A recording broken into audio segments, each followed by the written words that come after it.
Des chrétiens sont convaincus que nous devons toujours rester cachés en Christ, en sa mort. Cependant, nous sommes appelés à marcher en nouveauté de vie. L'un et l'autre sont vrais. Il n'est pas facile de faire comprendre aux jeunes ce double aspect de la croix.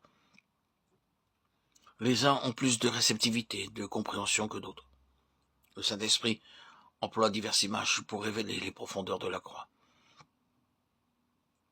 Ainsi, nous lisons au livre de l'Exode que Dieu dit à Moïse, « Je te mettrai dans l'infractuosité du rocher quand ma gloire passera devant toi. » Exode 32, 22, 23.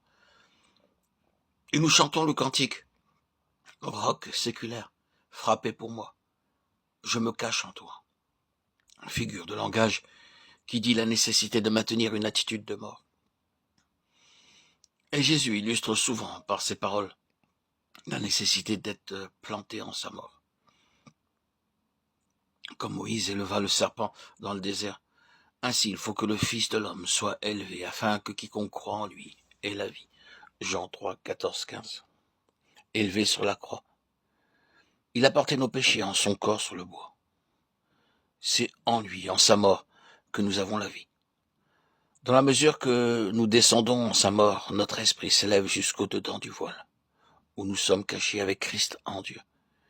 Car vous êtes morts, dit l'apôtre, et votre vie est cachée avec Christ.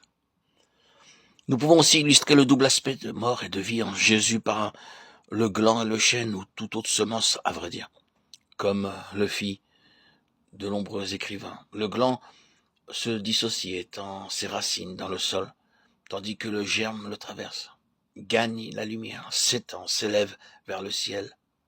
Le sol, c'est la mort apparente de la semence. Si le grain de blé ne meurt, il demeure seul, dit Jésus. S'il meurt, il porte beaucoup de fruits. Ainsi, le racheté, dont la foi est profondément plantée en la mort de Christ, s'élève en nouveauté de vie, en résurrection de vie, en ascension de vie derrière le voile.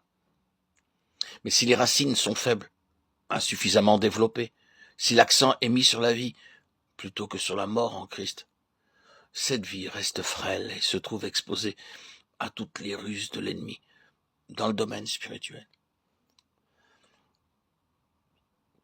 La vie tout extérieure, tout en hauteur, sans racines suffisantes, peut être comparée à celle d'un jeune chêne presque sans racines à cause d'un sol défavorable et qui pousse en abondance des branches et des feuilles.